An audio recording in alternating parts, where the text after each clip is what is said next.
Hey there, it's Jen from empathicmastery.com, and I figured I'd jump on and do a Facebook Live because it has been forever since I've been here.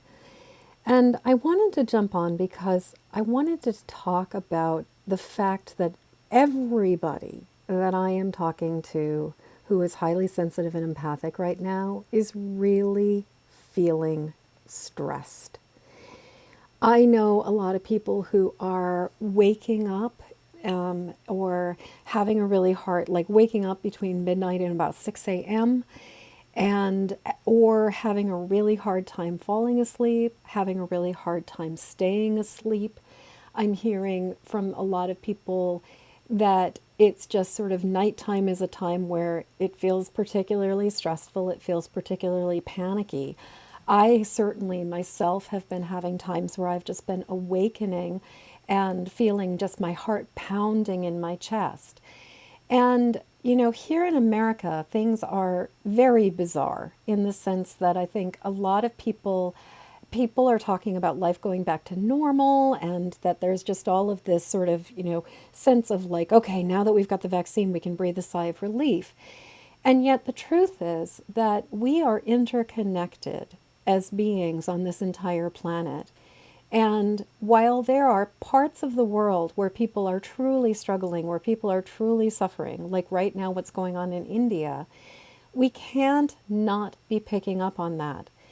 And what I think makes it even harder is the level of denial and the level of sort of gaslighting that's been going on in the last year about sort of just not getting too personally concerned. And for many empaths, the thing is, whether you're conscious of it or not, and whether you are trying to pay attention to it or not, there is still a part of you that can feel what's going on in the world. And right now, there's just a lot of turbulence. There's a lot of intensity. We've got, on a celestial level, there are some, solar winds and solar flares. The Schumann resonances are sort of spiking and doing some wild stuff. So, like, energetic frequencies on the planet are sort of elevated and intense. Pluto, to my awareness, just went retrograde. I haven't actually looked at the exact timeline of that, but I was reading something that was saying Pluto is now retrograde. And Pluto is a planet that's all about transformation and change. And when something is retrograde, it has a tendency to bring things up to the surface. I personally feel like I keep on envisioning when I sort of close my eyes and tune in, I keep on having this image of like as if all of this muck has just gotten scratched up from the bottom of the pond, and there's just all this silt and all of this murkiness and all of this stuff that is just in the process of kind of rising up and moving, but it's very disorienting, it's very confusing, it's a hard time. So if you're watching this and you're like, oh my God, I thought, I didn't realize I was not alone. Or if you've just been feeling like you've been having an incredibly hard time, I just really want to say you are so not alone. Every single person I am talking to, every single person I am working with is in it. They are dealing with it. This is not an easy time.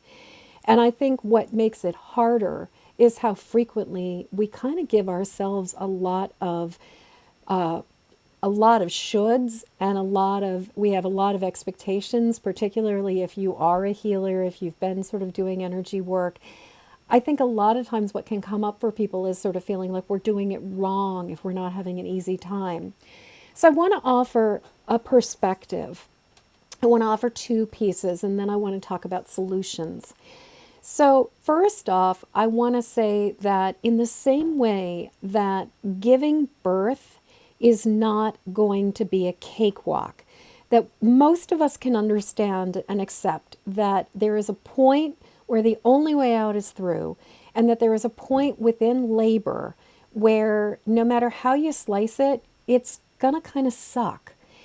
And I think that as a species, we're sort of there right now, that we are in a time where it's not easy. There's a level of distress that no matter what you try to do to mitigate it, it is what it is. And that, the key to moving through laboring is not to try to make it not be what it is. It's more about surrender and acceptance and breathing through and knowing that this too shall pass. So I really wanted to offer that perspective of this too shall pass. We're in it now. The only way out is through, and this too shall pass. And then the other thing I keep thinking about is there was this Fisher Price commercial when I was not a little kid, but when I was slightly older. They had these egg-shaped dolls that were called, or figurines that were called Weebles, and they were weighted on the bottom. And so you could stand a Weeble and you could knock it and it would just rock back and forth. And if you're not familiar with the jingle for Weebles was, "Weebles wobble, but they don't fall down." And that's what it feels to me like is going on for so many of us right now. We're getting the winds of change, and the turbulence around us is just blowing hard. And there's a lot of energy that is moving. And a lot of us are kind of getting buffeted by the winds. A lot of us are feeling that energy. And we're wobbling. But it doesn't necessarily mean we're going to fall down. Now, it can really feel like we're going to fall down. It can feel really terrifying, especially when we're listing way over. But just in the same way that the Weebles could right themselves, and actually, if you've ever been sailing, and when you are sailing and it's like the sail is practically in the water, it doesn't mean you're going to capsize. And so right now, there is a way in which it can feel even more intense because it's not familiar. And here, at least, in America, it seems to me that there's a lot of people who are just kind of being like, why are you so upset? What is your problem? What are you so worried about? And then there are other people who are really, really, really worried. So I wanted to just talk about that before I jumped in and talked about elemental solutions.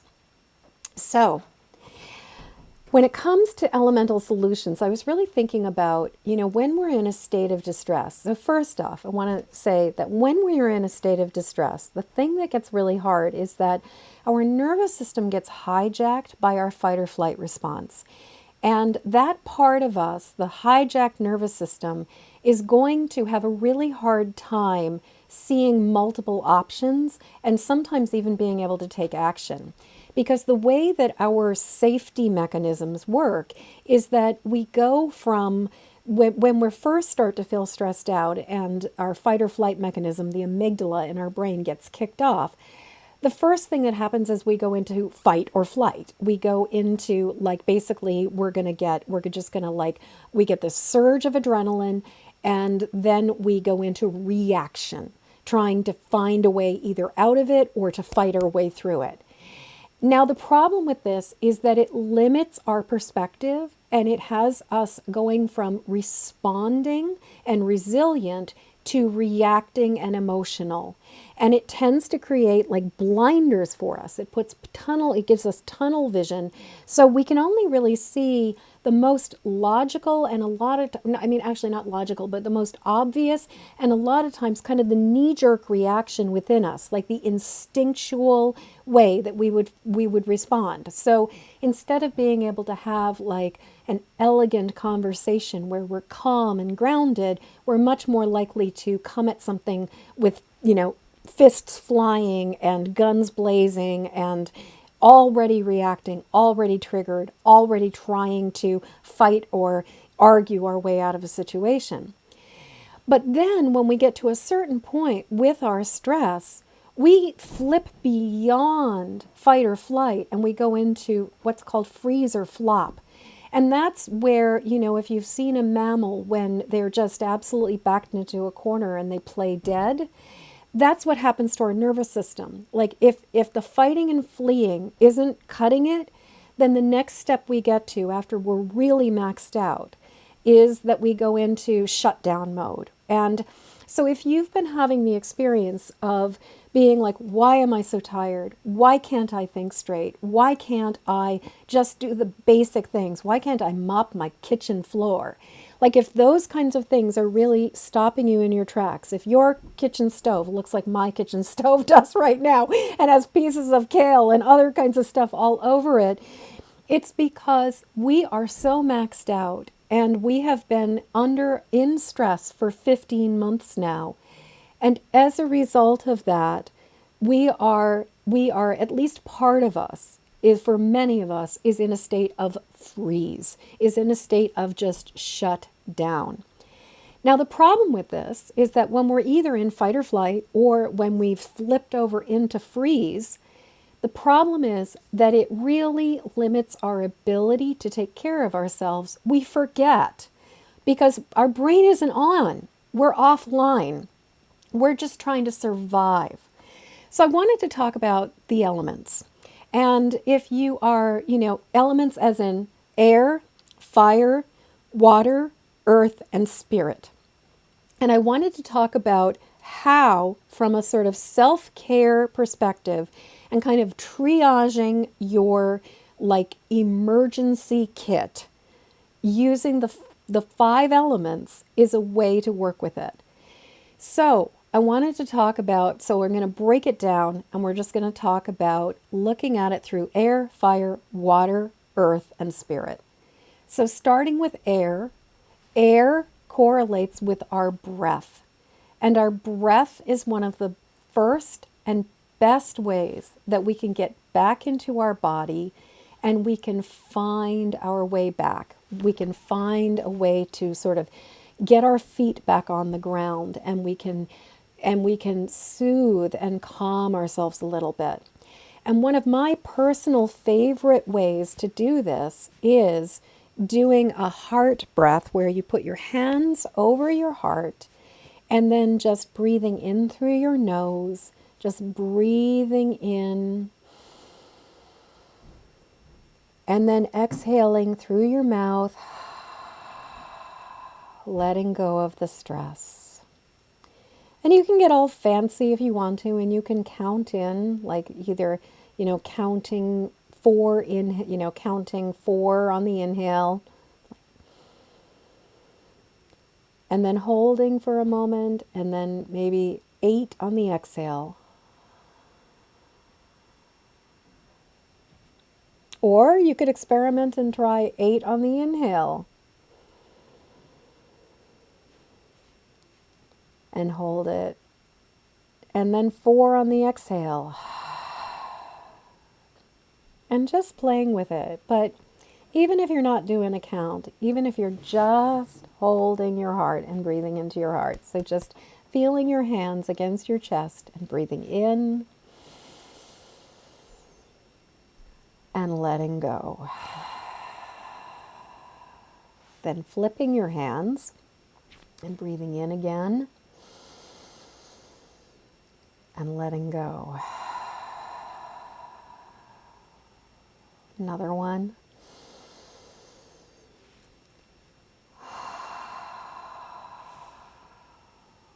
And then flipping your hands again and breathing in, letting go, breathing in, and letting go. And just notice what it's like to come into your body. Maybe just close your eyes and just take another deep breath and just really be in your body. And let your shoulders drop and just let yourself sink into your body. So air is the first one. Now fire is the second element. And fire is about action. Fire is about that spark within us. And so when it comes to moving, when it comes to, being our sort of empathic safety kit, using the elements, moving our bodies, maybe putting music on and dancing to the music, or just taking a moment and just sort of like seeing what feels good, but using movement and allowing ourselves to just move in our bodies, maybe going out for a walk, going and breathing in, so you're combining air, breathing in the air, and also that fire of moving, or like I said, taking some time to maybe do yoga, taking time to just dance, anything that gets you back in your body and letting that spark move you. And even there's also really, really, really gentle, really simple movements of just, putting your hands up on your shoulders and giving yourself a hug, and then just gently stroking your hands down your arms and across your forearms and over your hands. And doing that again. So fire is all about moving our body and getting back into our body through movement, through dance, through expression. Now, water, I'm going to offer the really, really, really simple suggestion with water of drinking water.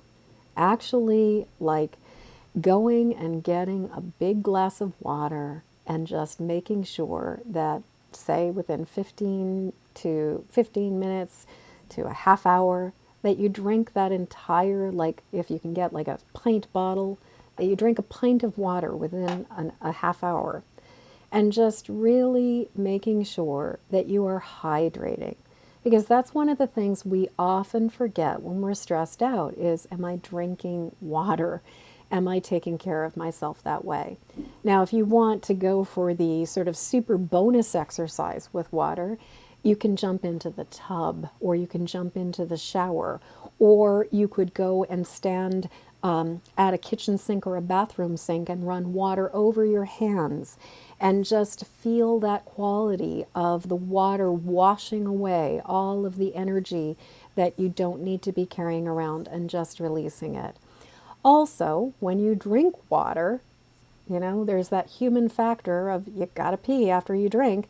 So as you go to the bathroom and as you eliminate the water that you've been drinking, imagine all of the extra toxins, imagine all the extra distress, imagine all of that extra stuff is just releasing as you use the bathroom. So that's water. Now, earth is all about, it's about being in our bodies. And it's also about being grounded on the earth. And so being able to go outside and put our feet on the ground and feel our feet on the ground, feeling our feet, feeling the earth beneath us, that is one of the most basic ways of just getting ourselves rebooted.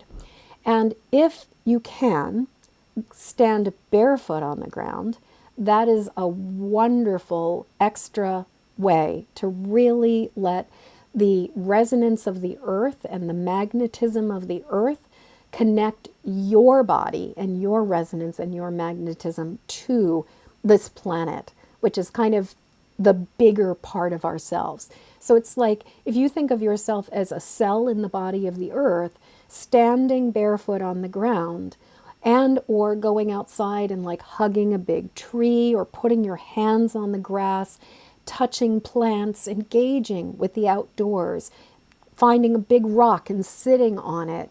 Any way that you can really feel yourself connected to the earth, this is a way that hooks you back up, that recharges your batteries, that plugs you back in to what you are a part of. Because part of the challenge in our world right now is that we are living in the illusion of separateness, and we are living in the illusion that we are not part of the earth, that we are not cells in the body of the earth. And so we run around on battery packs all the time. I mean, even thinking about like how phones are working these days. You know, it used to be that a phone was plugged directly into the wall, and there were lines that were going everywhere, and phones were basically powered by the lines coming in. And now it's like we're constantly having to recharge our phone batteries because everything is running around on battery packs. And when we're running around on battery packs, when we are disconnected from the source, we can get depleted a lot more easily. So, earthing, grounding, connecting, feeling ourself really connected to the earth and really letting gravity hold us, letting ourselves be held by the earth, that is a way that we can really start to replenish and restore. Another part of earth is about nourishment and food. So, what are you eating? Are you eating foods that are supporting your body? Are you eating foods that nourish your body? Are you eating fruits and vegetables and drinking clean water? Or are you finding yourself saying fuck it and eating potato chips? And I will be the first to admit that there have been days where I am basically using the F word and eating potato chips. But I'm also very aware that when I nourish my body, I have the ability to handle situations better than when I make decisions that are maybe not so ideal. And if you're already absolutely maxed out and, you know, eating ramen is what you can do, then I really want to support you in giving yourself a break and finding ways to connect to the earth in ways that work for you. So everything I'm suggesting is about keeping it so simple for yourself and loving. And right now, the best thing I think any of us and all of us can do is love ourselves through this right now, because we are in a wild time. The final element is spirit. And spirit, higher power, divine source, divine wisdom, however you want to think about it, that to me is where the unlimited source of energy is coming from. And we can use breath as a way to connect up with spirit, but we can also use prayer and meditation, and particularly using prayer. And so one of the things that I really like to do is actually I like working with prayer beads, with rosaries, with chaplets. And so you're just holding a bead and saying a prayer for each bead. But another thing you can do if you don't have access to beads or a necklace or something that you can be touching is you can use your actual hands. And so just starting with, you know, your thumb and your index finger, just holding your thumb and index finger and just saying a prayer. And one of the prayers that has been really feeding my soul is one that came through me about a year ago, and that is, Divine Source, Mother, Father, God, lead me from my fretting mind and help me to sink into the grace, the truth, and the serenity of your Sacred Heart. And then after you've said that first prayer, you can, you know, I like to just sort of do a second one on the same set of fingers, because it's sort of like we started the first prayers on the thumb, the next one's on the index finger. So, Divine Mother, lead me from my fretting mind and help me to sink into the grace, the truth, and the serenity of your Sacred Heart. And then going to the middle finger, Divine Source, Mother, Father, God, lead me from my fretting mind and help me to sink into the grace, the truth, and the serenity of your Sacred Heart. Moving to the ring finger, Divine Mother, Divine Source, Mother, Father, God, lead me from my fretting mind and help me to sink into the grace, the truth, and the serenity of your Sacred Heart. And then the baby finger. Mother, Father, God, Divine Source, lead me from my fretting mind and help me to sink into the grace, the truth, and the serenity of your Sacred Heart, of our Sacred Heart. And then something that I have really also been loving is another piece of prayer, which is, and may I always remember that it is from your Sacred Heart that I am born. It is in your Sacred Heart that I do dwell now, and it is to the Sacred Heart that I shall return when I slip this mortal coil. Just really remembering and reminding myself, you know, I came from somewhere, I am somewhere now, and I will return to a sacred space, even when I don't have this body anymore. From the Sacred Heart I am born, in the Sacred Heart I do dwell now, and to the Sacred Heart I shall return. From the Sacred Heart I am born, to the Sacred Heart I do dwell, in the Sacred Heart I do dwell now, and to the Sacred Heart I shall return. From the Sacred Heart I was born, in the Sacred Heart I do dwell now, and to the Sacred Heart I shall return when I slip this mortal coil. From the Sacred Heart I was born, in the Sacred Heart I do dwell now, and to the Sacred Heart I shall return when I slip this mortal coil. Just taking in that deep breath. And really welcoming that divine presence, that divine connection.